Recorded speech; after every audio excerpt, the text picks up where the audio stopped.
মনে আছে প্রাক্তন মুখ্যমন্ত্রী মমতা ব্যানার্জি একসময় চপ ঘুগনি বিক্রি করতে বলেছিলেন।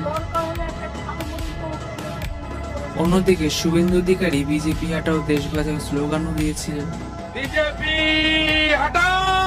এদের মধ্যে শুভেন্দু অধিকারী আজ বাংলার সব থেকে বড় বিজেপি নেতা এবং পশ্চিমবঙ্গের মুখ্যমন্ত্রী। অন্যদিকে মমতা ব্যানার্জি ভোটে হেরে নিজের এলএলবি ডিগ্রিটাকে কাজে লাগিয়ে হাইকোর্টে চলে গেলেন প্র্যাকটিস করতে। যিনি অন্যদের ডিগ্রিকে দাম দিয়েছিলেন কিনা আপনারাই জানেন।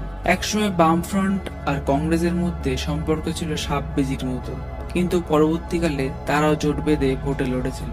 বিহারের মুখ্যমন্ত্রী সম্রাট চৌধুরী, আসামের মুখ্যমন্ত্রী হেমন্ত বিশ্ব শর্মা, তারাও কিন্তু একসময় বিজেপির বিপক্ষে ছিল, কিন্তু পরবর্তীকালে বিজেপির হয়ে মুখ্যমন্ত্রী হয়ে গেলেন। তো যেটা বলার ছিল, আপনি যদি ভারতীয় হন তো কখনোই ভারতীয় পলিটিশিয়ানদের উপর বিশ্বাস করবেন না। তারা ভালো কাজ করলে তাদের বাহবা দিন, খারাপ কাজ করলে প্রতিবাদ করুন, কিন্তু বিশ্বাস যদি করেছেন তো আপনার মতন বোকা আর কেউ নেই। কারণ তারা আপনাকে যেটা বারণ করবে নিজেরাই সেটা করবে। তারা সবসময় ভালো থাকবে আপনাকে খারাপ রেখে। ভালো থাকবেন। জয় হিন্দ, জয় ভারত।